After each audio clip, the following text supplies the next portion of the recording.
Hello दोस्तों, आप देख रहे हैं गॉड वर्क्स यानी परमेश्वर के काम। आज मैं आपको दुनिया के सबसे बड़े चर्च के पास्टर की गवाही सुनाऊंगा, जिनका नाम पॉल योंगी जो है। वे कहते हैं, मेरे पिता बौद्ध धर्म को मानने वाले थे। मैं उनके साथ अक्सर बुद्धा के मंदिर में जाया करता था। हम वहाँ बौद्ध मंत्रों का उच्चारण किया करते थे। कुछ सालों बाद मुझे ट्यूबरकुलोसिस नाम की बीमारी हो गई, जो फेफड़ों को खराब और जुकाम खांसी बुखार करती है, जिसमें हर दिन उल्टियाँ लगती थी। मैं वहाँ मेरे पिता और माँ के साथ हॉस्पिटल में गया। तब डॉक्टरों ने मुझे ये बीमारी बताई। उस समय कोरिया में लड़ाई हो रही थी।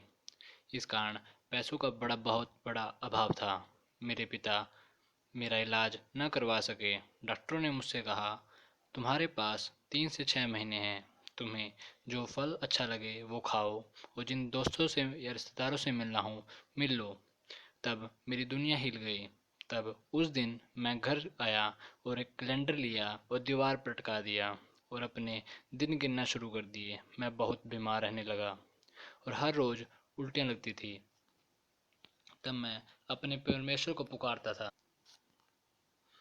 और कहता था, ओ बुद्धा, मैंने आपकी वफादारी से सेवा की है। अब आइए और मुझे बचाइए। मैं घर हर रोज़ चिल्लाने लगा और घर पर परेशान रहता था और हर दिन बिस्तर पर पड़े छत के धब्बे गिनता था। मैंने कहा, क्या आप छुट्टियों पर चले गए? मैं मर रहा हूँ पर कुछ नहीं हुआ। तब मैंने बुद्धा को पुकारना छोड़ दिया और कहा, ओ ब्रह्मांड के परमेश्वर, मेरी मदद कीजिए, मुझे बचाइए। तब मेरी उम्र 17 साल की थी। मैंने कहा, अगर परमेश्वर आप मुझे बचाएंगे तो आपकी सेवा मैं करूँगा और जहाँ कहोगे वहाँ प्रचार करूँगा। तभी कुछ 4-5 दिनों बाद एक लड़की मुझसे मिलने आई।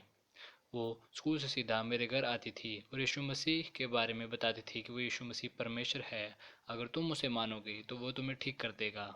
पर मैंने कहा, आप जा सकती हैं, मैं अपने धर्म को नहीं छोड़ सकता। उस दिन वो चली गई, पर अगले दिन फिर आई और इसी तरह आना जारी रखा।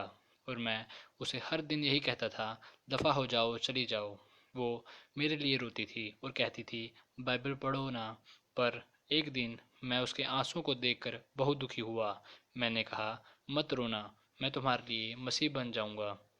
मैं मन में यह सोच रहा था, न तो ये लड़की मेरी रिश्तेदार है, न पत्नी, न मेरे बौद्ध धर्म के लोगों में से एक, फिर भी ये मेरे लिए इतना रोती है।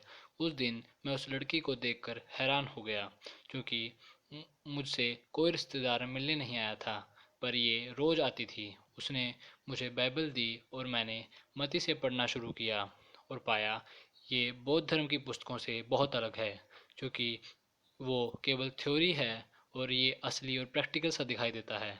मुझे ऐसा ही परमेश्वर की ज़रूरत थी।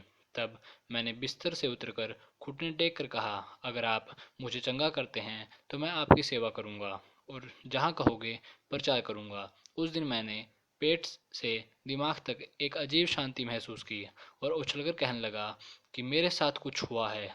यही मेरा गाना बन गया, क्योंकि न तो मैं मसीह गीत जानता था, न कभी चर्च में गया था, पर फिर भी मुझे बुखार उल्टियाँ लगती थी। पर धीरे धीरे मैं ठीक महसूस करने लगा। तब 6 महीनों के बाद मैं ये सोच रहा था कि मैं अब तक जिंदा हूँ, और एक साल बाद मैं पूरा ठीक हो चुका था। मैंने सेवा करनी शुरू कर दी और लोगों को सुसमाचार बताने लगा। मेरे पास चर्च में केवल एक व्यक्ति ही आता था। चर्च केवल तंबुओं का बना हुआ था।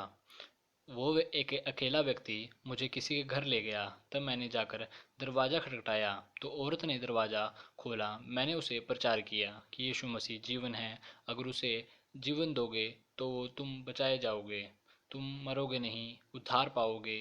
तब उस औरत ने मेरी न मानी। उसने कहा, हम पहले से नर्क में हैं, तुम क्या बचाओगे। उस औरत ने गुस्से से दरवाज़ा बंद करते हुए वो सब कुछ कहा, हम नहीं डरते। तब मैं उदास होकर घर जाकर परमेश्वर से प्रार्थना करने लगा और कहा, ये औरत नहीं डरती परमेश्वर, ये कहती है हम पहले से नरक में हैं, तो मैं इसे क्या प्रचार करूं। तब एक हफ्ते बाद मैं प्रार्थना करने के बाद फिर उसके घर गया और मैंने कहा, अगर तुम यीशु मसीह को मानोगी तो वो तुम्हें तुम्हारे बच्चों को आज़ाद करेगा चोरी से और तुम्हारे पति को दारू से। उस औरत के 12 बच्चे थे। और तब वो औरत मेरे पीछे पीछे चल पड़ी और मैं उसे चर्च में लेकर गया। जब मैं उसे उस तंबू वाले चर्च में लेकर गया और कहा कि ये मेरा चर्च है, तब वो औरत अंदर आकर कहने लगी कि तुम्हारा परमेश्वर कहाँ है। मैंने कहा, तुम्हारे आगे, जो कि 2 लकड़ियाँ थी, जिसका एक साधारण सा क्रूस बना हुआ था।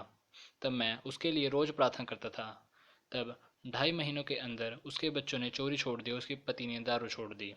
ये पहला चमत्कार हुआ। मेरी चर्च में 3 व्यक्ति और थे, जिनमें से 2 आदमी, एक औरत और 12 बच्चे थे। पर इसके अलावा कोई नहीं आता था। पर मैं हर दिन प्रार्थना करता था, फास्टिंग करता था और वचन पढ़ता था जितना ज़्यादा हो सके। तब एक दिन मैंने कुछ लोगों से कहा, बाहर जाकर कहो और पर्चियाँ बांट दो कि इस चर्च में चंगाई होती है। तब उस हफ्ते 1000 लोग इकट्ठा हुए। मैंने आज तक इतनी बड़ी भीड़ कभी नहीं देखी थी। जब प्रचार हो चुका तब लोग मेरी ओर देखने लगे कि पास्टर जी कब कहेंगे कि बीमारों को आगे लेकर आओ। तब मैंने कहा कि उन्हें सबको आगे लेकर आओ।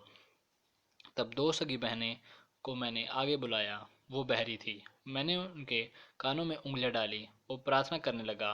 मेरी प्रार्थना बंद नहीं हो रही थी, क्योंकि मैं नहीं जानता था कि वो ठीक होंगी या नहीं, पर परमेश्वर के अनुग्रह से वो ठीक हो गई।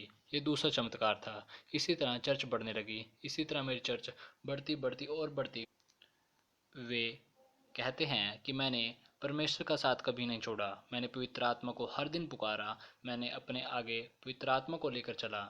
जब भी मैं कहीं मुसीबत में होता था, तब मैं पवित्र आत्मा को पुकारता था। अगर आप इन पास्टर की वीडियो सुनना चाहते हैं तो मैंने इसे हिंदी में डब कर रखा है, तो आप चैनल पर जाकर प्लेलिस्ट में इसे सुन सकते हैं। और चैनल को सब्सक्राइब करना मत भूलिएगा। वीडियो को लाइक करना, शेयर करना, ताकि मसीह आगे बढ़े। जय मसीह की।